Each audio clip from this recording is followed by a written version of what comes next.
Welcome to Talladega Superspeedway, the site of Race 10 on the Verizon Cup Series schedule. 38 of the Verizon Cup Series best drivers look to tackle this 2.66-mile superspeedway. Let's take a look at some of our drivers to watch for. Ricky Stenhouse Jr., his first career pole. He won here in real life in the Cup Series in 2017. Will he get the job done today? Team Penske, they swept both Talladega races last year. Logano won this race last year. Keselowski won it in the fall. And Kyle Larson, he won at Michigan last week. He rolls off from mid-pack, so we'll see if he can get the job done. Let's go trackside for the command. Our Grand Marshal, Assistant Vice President of Southeast Claims for Geico, Frank Pickering. Drivers, start your engines! And as the cars roll off, we'll take a look at your Geico 500 starting lineup.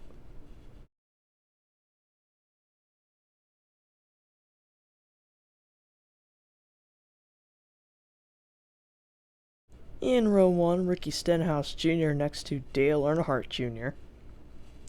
And in row 2, two sophomores of the Cup Series, Chase Elliott and Ryan Blaney. Row 3, Kevin Harvick and Joey Logano. And in row 4, Brad Keselowski, who's won here before. Kyle Busch still looking for his restrictor plate run. Clint Bowyer and Austin Dillon, two underdogs in row 5. And in row 6, Denny Hamlin and Kasey Kahne. Row 7, Kurt Busch and Kyle Larson, both of came close to restrictor plate wins. And in row 8, Martin Truex Jr. and Trevor Bayne. Row 9, Matt Kenseth and Jimmy Johnson. And in row 10, two good restrictor plate racers, Jimmy McMurray and Eric Almirola. Row 11, the Rocket Man Ryan Newman and Michael McDowell. And in row 12, Chris Buescher, who won at Daytona, and Daniel Suarez. Row 13, Eric Jones and Paul Menard.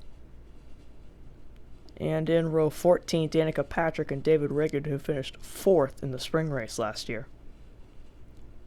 Row 15, Landon Castle and AJ Allmendinger. And in row 16, Ty Dillon next to Ryan Reed, making his first Cup Series start. Matt DiBenedetto and Elliot Sadler in row 17. And another guy making his first Cup Series start, Reed Sorenson, next to Corey LaJoie. And then rounding out the field, Greg Gualding next to Joey Gase. Lowe's race facts 188 laps. Stage 1 and 2, 55 laps each. Stage 3, 67 laps. And Logano won here last year.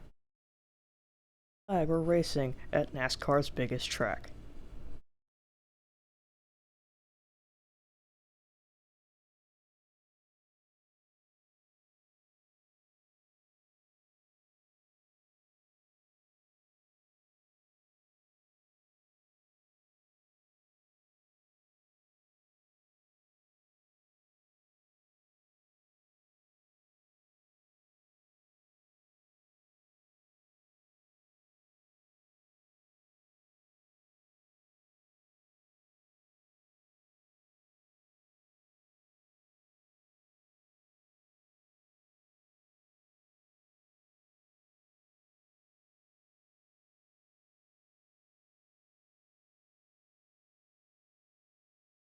Coming through the tri-oval, remember the start-finish line out of the tri-oval here at Talladega, right on board with Dale Earnhardt Jr.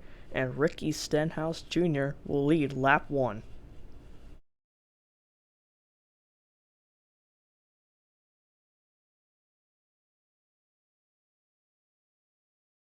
Ryan Blaney, who's never won a stage, he'll be pushed by his affiliated teammate Joey Logano. Ryan Blaney wins stage 1. See Ford's taking up the top 5 positions. Dale Earnhardt Jr. and Kasey Kahne into Chevy's. The only Toyota in the top 10 was Kyle Busch.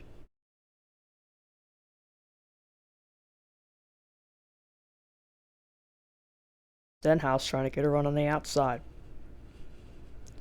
Oh no! Clint Bowyer gets turned hard into the outside wall, and the caution will come out on lap 89 towards the end of stage number 2. And we'll see what happened to Clint Bowyer here. He was running up on the outside line as he comes into your screen right here. As Austin Dillon got a run and hooked him in the right rear, and that's what turned him into the outside wall. Just pushing gone wrong. That was all that happened in Daytona. Most of those wrecks were happened by pushing gone wrong. You can see it right there, and Clint Bowyer will get repairs, but he'll be back in the race.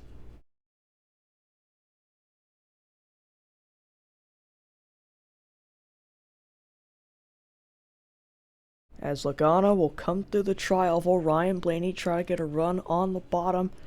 Doesn't look like he's going to get there. Out of the tri-oval, and Logano will win stage 2. Stenhouse with the move, not going to get there. As Logano, Stenhouse, Blaney, Kurt Busch, and Harvick Fords again in the top 5. This time the only Toyota in the top 10 was Erik Jones.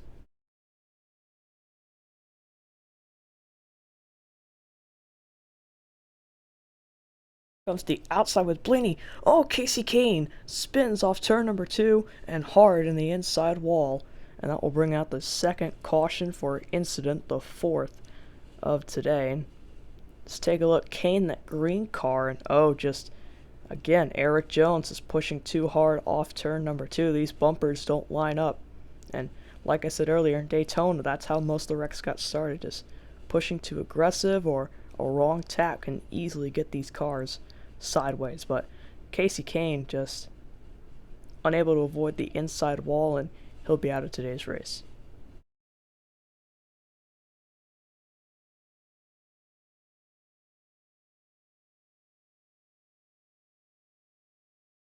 Front 2, single file on the bottom. 2 cars spin off turn 4. It's Ty Dillon and Matt DiBenedetto, but they were both avoid the inside wall, which is good. So no damage to those two. And there they are. They'll go to pit road and get a fresh set of 4 tires. And looks like Ty Dillon just got loose maybe off turn number 4. I can't really tell if the one in McMurray got there, but just looks like got loose.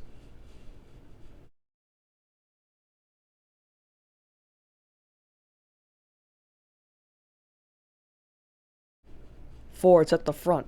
Oh no! Johnson goes around. Blaney upside down. And the big one on the back straightaway at Talladega, and that will bring out the caution.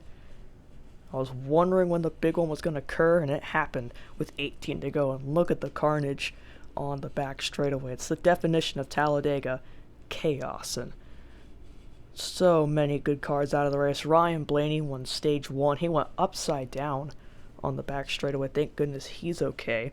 Jimmy Johnson went up in the air, almost flipped over the pack, which that could have been scary.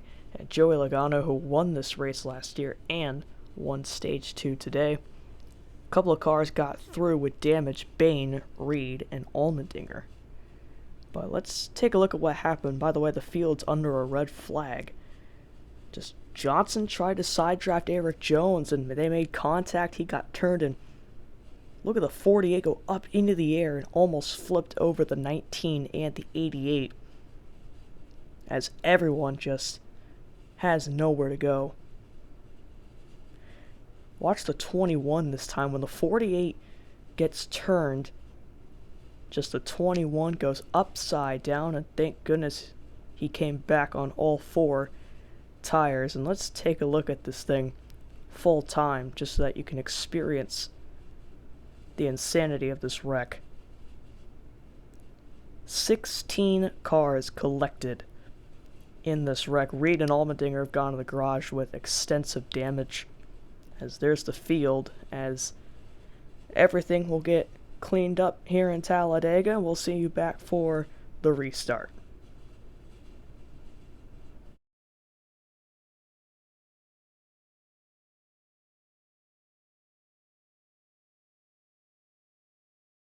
Caution for debris with 3 to go would set up our 3rd overtime finish of the season.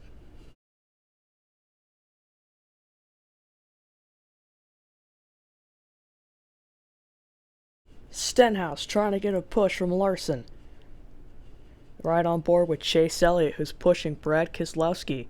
Remember, in Daytona, Chris Buescher won his first career race. Could Ricky Stenhouse win it at Talladega? In a 3, field still double wide. Stenhouse now with the advantage. 4 wide deep in the pack. Stenhouse with a run from Larson. Off before he's clear of Keselowski. Stenhouse jumps to the bottom. Here they come through the tri-oval. Larson falling back while Keselowski make a move. McMurray can't lead a third line. Ricky Stenhouse Jr. wins at Talladega. And a huge win for Roush Fenway Racing, the first for Ricky Stenhouse Jr. And he'll do his burnouts as he's a first-time winner in the Verizon Cup Series.